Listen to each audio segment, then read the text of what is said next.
Hello friends, భారతీయుడు 2 భారతీయుడు 1 చూసి ఇది చూడాల్సిన అవసరం అయితే లేదనమాట. సినిమా ఎలా ఉంది, స్టోరీలు ఏంటి అనేటటువంటిది తెలుసుకోవాలంటే చాలామంది చాలా రకాలుగా మురుగుతున్నారనమాట. మార్నింగ్ నుండి సినిమా చూడకుండానే సినిమా చాలా చెత్తగా ఉంది, వరస్ట్గా ఉంది, థియేటర్ వైపు కూడా వెళ్ళమాకని అని చెప్పి చాలామంది మాట్లాడుతున్నారు. అలాంటి ఏమీ పట్టించుకోమాకంటే డైరెక్ట్గా సినిమాకి అయితే వెళ్ళిపోండి. భారతీయుడు 1 చూడపోయినా పర్లేదు, ఈ సినిమా అయితే క్లారిటీగా క్లుప్తంగా అర్థమైపోద్ది అనమాట. పార్ట్ 1లో మనకు చూపించింది ఏంటంటే భారతీయుడు అనుకొని హత్య చేసింది. పార్ట్ 2లో జరిగేది ఏంటి అంటే మన జనాలు చెప్పే వాళ్ళని హత్యలు చేసేదనమాట. ఆ తర్వాత భారతీయుడు యాంటీ ఇండియన్గా ఎలా మారిపోయిండు. కొన్ని సీన్లు ఉన్నాయి భయ్య, గుండెల్లో అయితే గుచ్చేసింది అనమాట. సో ఈ దేశంలో జరుగుతున్నటువంటి అన్యాయాన్ని ఎలాగైనా సరే ఆపాలి అని చెప్పి సిద్ధార్థ్ కంబ్యాక్ భారతీయుడు, కంబ్యాక్ ఇండియన్ అనేటటువంటి హ్యాష్ ట్యాగ్ ట్విట్టర్లో ఉండొచ్చు, సోషల్ మీడియాలో ఉండొచ్చు, ట్రెండ్ చేయడం జరిగింది అనమాట. ఆ తర్వాత మన ఇండియన్ అయితే రావడం జరిగింది. మరి ఇండియన్ వచ్చిన తర్వాత కరప్షన్ ఎలా అరికట్టాడు అనేటటువంటిది చెప్పకుండా మీరే అరికట్టండి అని చెప్తారు అనమాట. భారతీయుడు వల్ల తను ఒకటే కష్టపడతారు, కానీ ఇందులో చూసుకున్నట్లయితే మీరు కూడా కష్టపడండి. మీ ఇంట్లో లంచం తీసుకునే నాన్న ఉంటాడో, లంచం తీసుకునే అన్న ఉంటుంది, లంచం తీసుకునే అమ్మ ఉంటుంది, వాళ్ళని మీరే అరికట్టాలి అని అంటే అలా అరికట్టాలని చెప్పి సిద్ధార్థ్ వాళ్ళ టీం ఇంకా వేరే వాళ్ళైతే ట్రై చేస్తారనమాట. ఆ తర్వాత జరిగింది ఏంటి అనేటటువంటిది మొట్టమొదటి పాయింట్ ఇదైతే హైలైట్గా చూపించింది అనమాట. ఆ తర్వాత ఎమోషన్ సీన్స్ స్టాఫ్ అంతా కూడా వదిలేండి, స్కిప్ చేసేయండి. అసలు ఫస్ట్ టైం మీరు చూడమైనా పర్లేదు, మ్యాక్సిమం నిద్ర వచ్చేస్తుంది అనమాట. కొన్ని చోట్ల అయితే గెటప్స్ కూడా సెట్ అయినటువంటి ఫీలింగ్ అయితే నాకు కలగలేదు. ఎప్పుడైతే సెకండ్ హాఫ్ లో ఎంటర్ అయిందో సినిమా అయితే పగిలిపోయిందని చెప్పుకోవచ్చు.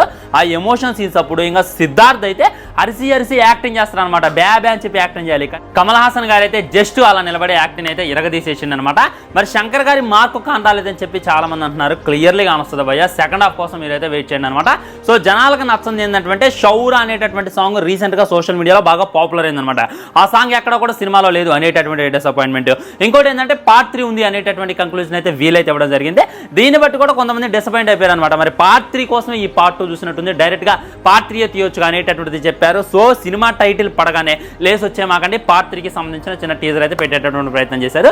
కమింగ్ టు ది బక్కోడు అనిరుద్ గురించి మాట్లాడాలన్నమాట. ఇంకా అనిరుద్ అయితే ఫస్ట్ హాఫ్ అంతా కూడా డిసప్పాయింట్ చేసిండు, ఇంకా సెకండ్ హాఫ్ అంతా కూడా వేరే లెవెల్ చేసిన అనేటటువంటి ఫీలింగ్ కలిగింది. ఇచ్చినటువంటి యాక్టర్స్ అయితే వాళ్ళ దాంట్లో అయితే ఎరగదీసేశారు. సో ఇక్కడ మన శంకర్ గారు టెక్నాలజీని ఎలా వాడుకుంటూ అనేటటువంటిది మెయిన్ ప్లాట్ లైన్ అనమాట. ఇప్పుడు ఉన్నటువంటి డైరెక్టర్సే ఒక అడుగు ముందేసి మరి వేరే లెవెల్ టెక్నాలజీని వాడుతున్నారు. మరి శంకర్ గారు అయితే దాదాపు 90s లోనే వేరే లెవెల్ టెక్నాలజీ వాడిండు ఆయన. మరి ఈ సినిమాలో ఎలా ఆడిండు అనేటటువంటిది కూడా చూపించారు.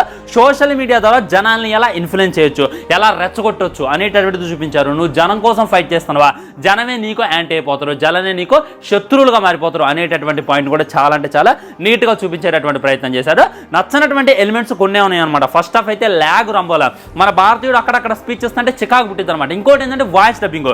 ముందైతే ఈ సినిమా తమిళ్లో తీసి ఆ తర్వాత తెలుగు డబ్బింగ్ చెప్పారనేటటువంటి ఫీలింగ్ కలిగింది. ఆ డబ్బింగ్ అయితే అసలే కుదరలేదు. అక్కడక్కడ లిమ్సిక్ అయితే దొబ్బింది అనేటటువంటి ఫీలింగ్ కలిగింది. అక్కడక్కడ మన కమల్ హాసన్ గారి గొంతు కూడా వినపడుతుంది అనమాట. కమల్ హాసన్ గారు మాట్లాడుతున్నారా గునుగుతున్నా అనేటటువంటి ఫీలింగ్ కలిగింది ఓన్లీ ఫస్ట్ హాఫ్ లో.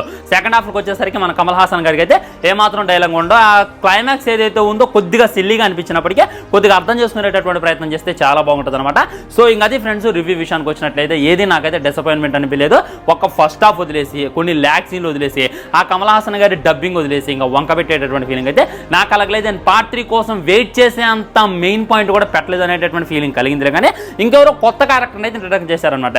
దాని అయితే మీరు సినిమా చూస్తే క్లారిటీగా అర్థమవుతుంది. అది రివ్యూ విషయానికి వచ్చినట్టయితే మీకు ఏ విధంగా అనిపించింది రివ్యూ అనేటటువంటి డెఫినెట్గా కింద కామెంట్ చేయండి. వీడియో లైక్ చేయండి, షేర్ చేయండి, ఛానల్ సబ్స్క్రైబ్ చేయండి. ఇవన్నీ మాత్రం జై హింద్, నమస్కారం.